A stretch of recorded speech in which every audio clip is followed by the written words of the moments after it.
And tonight, for the first time since his firing, the now former Commissioner Batts issued a brief statement which reads, quote, "I've been honored to serve the citizens and residents of Baltimore. I've been proud to be a police officer for this city," end quote. We have live team coverage on Batts' firing plus reaction, beginning with lead investigative reporter Jayne Miller, who joins us live at City Hall tonight. Jayne.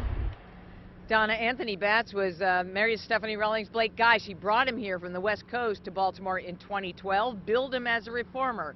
But today she fired him, citing the very same problem that bedevils every police commissioner in Baltimore: violent crime. Citing the continuing spike in violent crime, Mayor Stephanie Rawlings-Blake called a news conference on very short notice to say Police Commissioner Anthony Batts is being replaced. Together, we helped Baltimore City realize the second lowest number of homicides in a generation. But as we have seen in recent weeks, too many continue to die on our streets. Twice in recent weeks, the mayor declared her full support of Batts. So what changed? The mayor cited recent incidents, including the shooting last night in West Baltimore that killed 3 and wounded 1. Families are tired of feeling this pain, and so am I. Recent events have placed an intense focus on our police leadership, distracting many from what needs to be our main focus: the fight against crime. The mayor denied her decision was intended to placate the police union, which on this same day released a report critical of police leadership the day of the riots. Taking over as acting commissioner is Kevin Davis, Batts' deputy who came to Baltimore from Anne Arundel County. He promised to have the back of the rank and file. I will walk with them, I will serve with them, and I intend to be with them every step of the way as we focus on the crime fight and focus on our relationships with the community. A little more now about Kevin Davis, the acting police commissioner. He worked his way up through the ranks in Prince George's County, reaching the number 2 position there. In 2013, he moved to Anne Arundel County as the chief in Anne Arundel County. Then he came to Baltimore. Anthony Batts brought him to Baltimore earlier this year in January. Now, he may have a very short tenure here as the acting police commissioner. That's because in April, not all that long off, is the mayoral primary election, and it will be a competitive race. Reporting live tonight from City Hall, I'm Jayne Miller, WBAL-TV 11 News. Jayne, thank you. Well, the firing of Commissioner Batts is getting decidedly mixed reaction across the city tonight. 11 News reporter George Lettuce continues our team coverage from police headquarters. George. Some in city leadership say Batts should have been forced from this building a while ago. Others wonder if Batts just became the fall guy for a city that should take a look at itself in the mirror.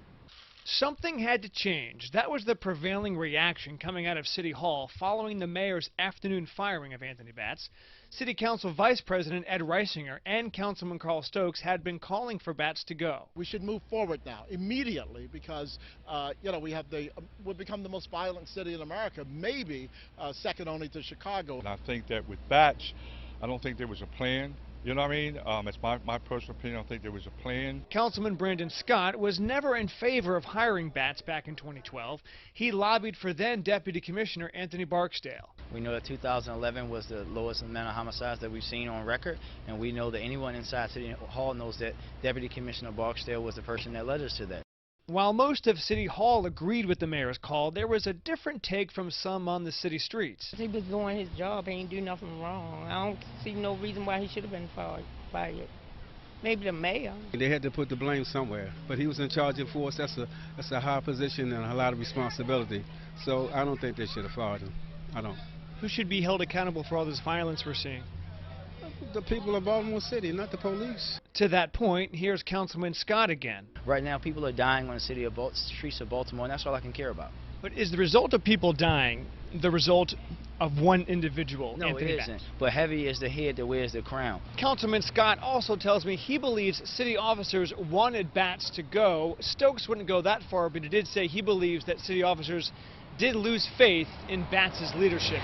At police headquarters, George Lettuce, WBAL-TV 11 News. George, thanks. Well, did the mayor make the right call? We asked viewers to weigh in on Facebook tonight. Here are the live results. More than 3/4 of you disagree with the mayor's decision, and you can still vote on our Facebook page and on WBAL-TV.com.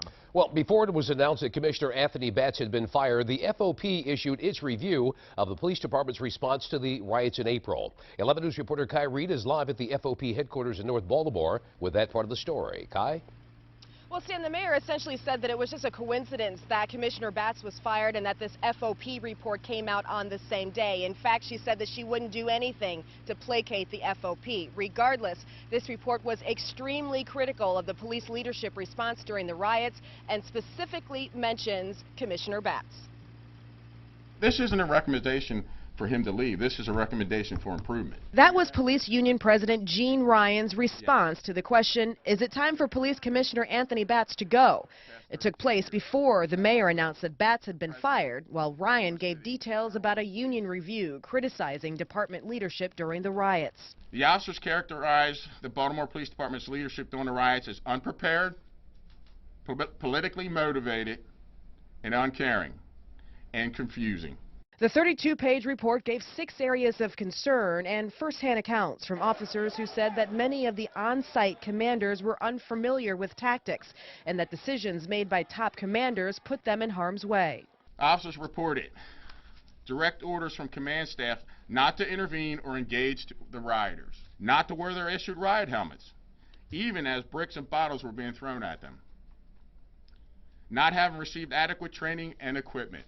The report says that officers were told to hold their lines and that the department wouldn't respond until protesters burned, looted, and destroyed the city so that it would show that rioters were forcing our hand.